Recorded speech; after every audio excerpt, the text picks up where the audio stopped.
भारत की तरक्की देख दुश्मन देश के पैरों तले जमीन खिसक गई। तभी तो जिन देशों ने कुछ समय पहले भारत को डिफेंस इक्विपमेंट देने की जगह अपनी असली औकात दिखाई थी और भारत को सीधे तौर पर मना कर दिया था, आज वही देश हैरान परेशान बैठे हैं। असल में दोस्तों, रशिया के S-400 ट्रम्प सिस्टम को सबसे खतरनाक डिफेंस सिस्टम माना जाता है। पर क्या आप जानते हैं कि भारत के वैज्ञानिकों ने इसी तरह का डिफेंस सिस्टम अपने देश में तैयार कर लिया है?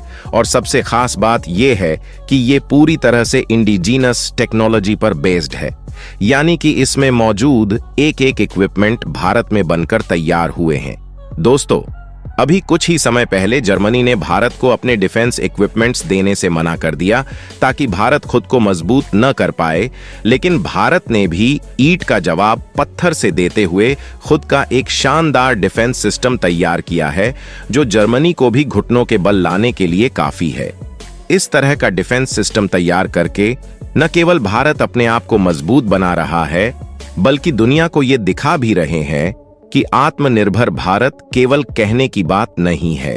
इस समय भारत अपने डिफेंस सिस्टम को मजबूत बनाने में जुटा हुआ है, जिसमें DRDO नए नए इनोवेशन कर रहा है।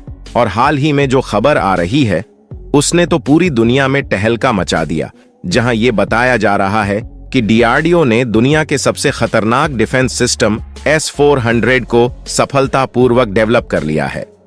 पर यह कारनामा रातों रात नहीं हुआ है, बल्कि इसकी टेक्नोलॉजी पर भारत की डिफेंस मैन्युफैक्चरिंग कंपनियां लंबे समय से काम कर रही थीं।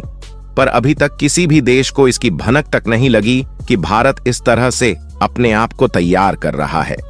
उल्टा भारत तो लगातार जर्मनी जैसे देश से इक्विपमेंट लेकर दुनिया को यह दिखा रहा था कि वो अभी भी कमजोर है। लेकिन जैसे ही जर्मनी ने खुद को ताकतवर समझने की गलती की, भारत ने उसे उसकी औकात दिखाते हुए ये ऐलान कर दिया कि अब हम भी किसी से कम नहीं हैं।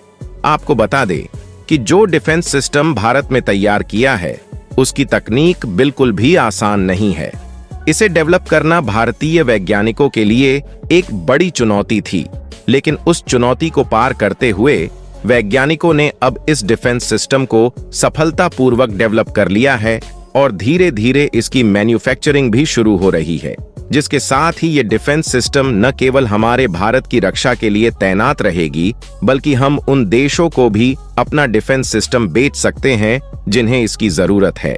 यानी कि दोस्तों, कुछ समय पहले भारत दूसरे देशों से हथियार मंगवाता था, अब दूसरे देश भारत में इन्वेस्टमेंट करके अपने हथियार तैयार करवाएंगे, जो कि हमारे लिए गर्व की बात है।